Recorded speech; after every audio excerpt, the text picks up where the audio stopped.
എല്ലാവർക്കും എൻ്റെ ചാനലിലേക്ക് സ്വാഗതം. ഇന്ന് ഞാൻ ഉണ്ടാക്കുന്നത് മൾബറി ഷേക്കാണ്. ഒട്ടുമിക്ക ആളുകളുടെ വീട്ടിലെങ്കിലും മൾബറി കാണുമായിരിക്കും. ഈ സമയത്ത് മൾബറി നല്ലപോലെ ഉണ്ടാകുന്ന ഒരു സമയമാണ്. അതിന് വേണ്ടിയിട്ട് ആവശ്യമുള്ള സാധനം മൾബറിക്ക, നല്ലപോലെ പഴുത്ത മൾബറിക്ക എടുത്തിരിക്കുന്നത് ഞാൻ. പിന്നെ പാല്, കട്ടിയായിട്ടുള്ള പാലാണ് ഞാനൊന്ന് ഉടച്ചുടച്ച് വെച്ചിരിക്കുകയാണ്.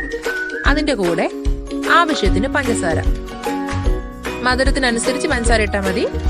പിന്നെ 1, 2, 3 ഏലക്കയും കൂടെ ഞാൻ എടുത്തു, രുചിക്ക് വേണ്ടിയിട്ട് കുറച്ച് ഏലക്കയും കൂടെ എടുത്തു. ഇനി നമുക്ക് അടിച്ചെടുക്കാം. അതിനുവേണ്ടി ആ ഏലക്കയുടെ തൊലി കളഞ്ഞ് ഏലക്കയും പഞ്ചസാരയും കൂടെ ആദ്യം ഒന്ന് മിക്സിയിലിട്ട് നമുക്ക് അടിച്ചെടുക്കാം. ഏലക്ക നല്ലപോലെ പൊടിഞ്ഞു കിട്ടണമെങ്കിൽ പഞ്ചസാരയുടെ കൂടെ അടിക്കുന്നതായിരിക്കും നല്ലത്. ഇനി ഇതിലേക്ക് നമുക്ക് നമ്മുടെ പഴുത്ത മൾബറി അങ്ങോട്ട് ഇട്ട് കൊടുക്കാം.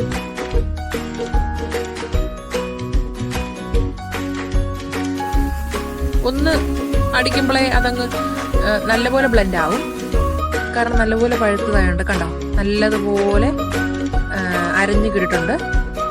ഇനി നമുക്ക് നമ്മുടെ പാല് ചേർക്കാം, കട്ടിയായിട്ടിരിക്കുന്ന പാല്.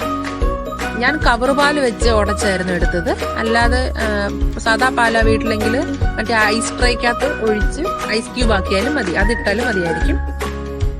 അങ്ങനെ അതാണ്ട് നമ്മുടെ മൾബറി ഷേക്ക് ഇവിടെ റെഡി ആയിരിക്കുകയാണ്. നല്ല ടേസ്റ്റുള്ള ഷേക്കാണിത്. ഇതിനി നമുക്ക് ഗ്ലാസ്സിലേക്ക് മാറ്റാം. ഞാനൊരു സ്ട്രോബെറിയുടെ സിറപ്പ് ഉണ്ടായിരുന്നു, അതിട്ട് ഞാനൊന്ന് ഗാർണിഷ് ചെയ്തതാണ്. നല്ല രുചിയുള്ള മിൽക്ക് ഷേക്കാണ്, ഒരു ഡിഫറെൻറ്റ് ടേസ്റ്റാണ്. മൾബറി വീട്ടിലുണ്ടെങ്കിൽ നിങ്ങളൊന്ന് ട്രൈ ചെയ്ത് നോക്കുക. Thank you.